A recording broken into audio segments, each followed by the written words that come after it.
Okay, so let's say you're prepping for this big presentation, right? And it's all about the latest dangers of smoking and vaping. Like, how do you even begin to tackle that? There's just so much info out there. Well, that's what we're diving into today. We've got this brand new research article. It's called New Research, Smoking and Vaping Alters Key Lung Cells, Increasing Disease Risks. And it was just published in the Journal of Experimental Medicine, January 17th, 2025. Yeah, this one's a big deal because it really digs deep into how smoking and vaping affect us, like on a cellular level, especially how our immune system's involved. So basically think of this deep dive as your cheat sheet for that presentation. Oh. We're going to break it all down, make it super clear and easy, explore the weird ways smoking and vaping mess with our immune system, and explain why all of this matters for, well, staying healthy. Sounds good. Okay, so first things first. We got to talk about why this research is even important in the first place. I mean, yeah, we all know smoking's bad, but it's easy to forget how dangerous it really is and how many people it affects. Absolutely. When you look at something like COPD, chronic obstructive pulmonary disease, it's a massive problem, actually the third leading cause of death worldwide. Yeah. And the treatments we have now, not very effective. Wow, that's pretty sobering when you put it like that. Okay, so this study really zooms in on these cells in our immune system. They're called MAIT cells. What exactly are those, and what do they do? Well, picture this. You've got these highly trained guards, right? Stationed in your lungs, other parts of your body. Those are your MAIT cells, your first line of defense against infections. Oh, okay, so they're like the special forces of our immune system. Exactly, and they've got this super cool way of finding and fighting off those infections. I'm all ears. Tell me more. Okay, so it's like an alarm system. They can detect, those telltale signs of bacterial invaders, and then, boom, alert the MAIT cells to jump into action. Wow, that's incredible. Our bodies are so complex. Yeah. But here's the thing. This study's saying that cigarette smoke can mess with that whole system. Right, and what's fascinating is that the researchers used computer modeling to see exactly how cigarette smoke interacts with that alarm system I was talking about. Turns out certain components of the smoke can actually muffle the alarm or even trigger it when there's no real threat. Wait, so it's like cigarette smoke is a hacker messing with our internal security system. You got it. And here's where it gets even more interesting. Some of the chemicals in cigarette smoke that bind to this alarm system are actually used as flavorings in both traditional cigarettes and e-cigarettes. Hold on, so you're saying that something as simple as a flavoring could be making vaping more dangerous? That's a big deal. Yeah, it's definitely a significant finding. And it's concerning because these flavorings might give people a false sense of security, making them think that these products are less harmful than they really are. That's unsettling. I always thought the flavors were just there to, make it more enjoyable.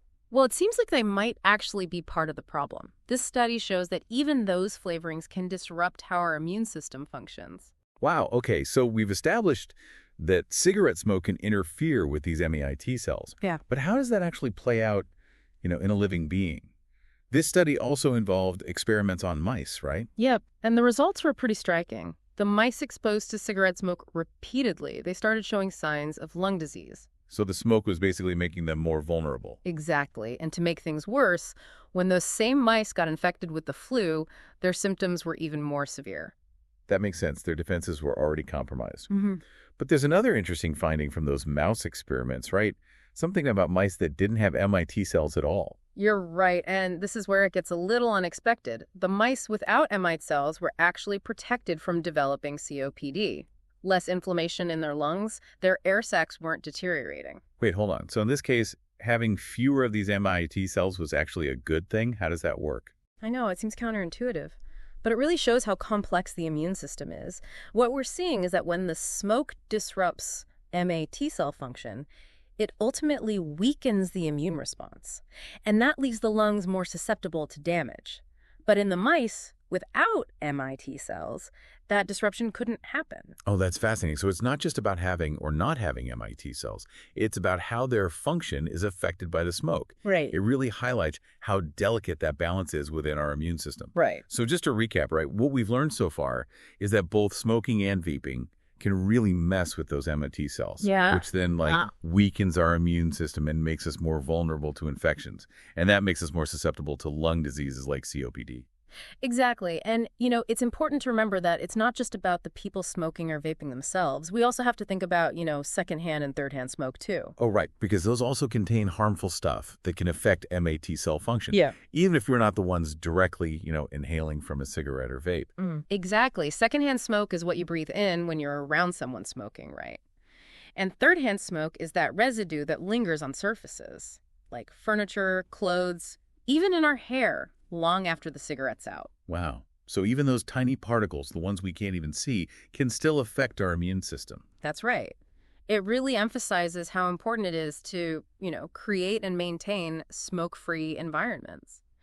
We need to protect vulnerable people, especially children, from the effects of any kind of smoke exposure. It makes you think about stricter regulations on smoking in public places. If even the residue can harm our immune systems, then it's a public health issue that affects all of us. Definitely, this study provides evidence to support policies that minimize smoke exposure for everyone. And it's not just the smoke itself, right? There's also those flavorings we were talking about. It's kind of scary to think that something that seems so harmless could actually be part of the problem. Yeah, it's a great example of how appearances can be deceiving.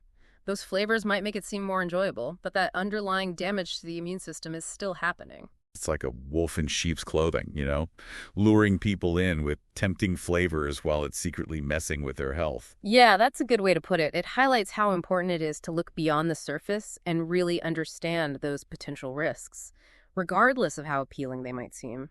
This whole deep dive has been really eye-opening. I quit smoking a few years ago, and I remember feeling so much better almost immediately. But I never really thought about what it was doing to my immune system at a cellular level. It's amazing how our bodies can recover and repair themselves when we remove those harmful substances. This study gives us a glimpse into those mechanisms at play and how they're affected by smoking and vaping. It really makes you appreciate the complexity of our bodies, but also the importance of making healthy choices. Absolutely. While there's still a lot to learn about the immune system and how it responds to smoke, this research is a huge step forward and could lead to new treatments and prevention strategies for smoking-related diseases. It definitely makes you think twice about picking up that cigarette or vape pen, Yeah.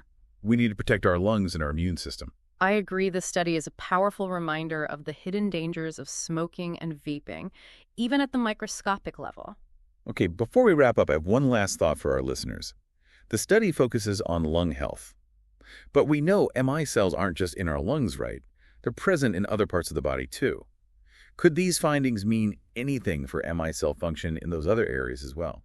That's a great question and definitely something that needs more research. This study focused on the lungs, but the impact of smoke on MI cells could extend to other organs and systems. Right, because smoking increases the risk of so many different diseases, like heart disease, certain cancers, even autoimmune disorders. So is it possible that the disruption of MIT cell function might play a role in those conditions too? Exactly. It's a fascinating area for future research and shows how interconnected our bodies are. Something that seems like a localized habit, like smoking, can have consequences throughout the whole body. It's a good reminder that our choices and actions have ripple effects that we may not even realize. This study has definitely given us a lot to think about, hasn't it? It really has, and it highlights how important continued research in this field is to better understand the long-term effects of smoke exposure on our health. We've covered a ton of ground today, but like always, there's still so much more to learn. If you want to check out all the details of the study, you can find the article in the Journal of Experimental Medicine. Yeah, it's wild, right? Like, something we do with our lungs can actually have such a big impact on our whole body. It really shows you just how connected everything is. Well, we've talked a lot about this study today, but there's always more to discover, right? For sure. And we want to know what you think. What really stood out to you from our deep dive? Anything that, surprised you or made you curious? Yeah, let us know in the comments. We'd love to keep this conversation going. And if you want to dig even deeper into the research itself, you can find the full article in the Journal of Experimental Medicine. Until next time, stay curious, stay informed, and take care of yourself. And those MAIT cells.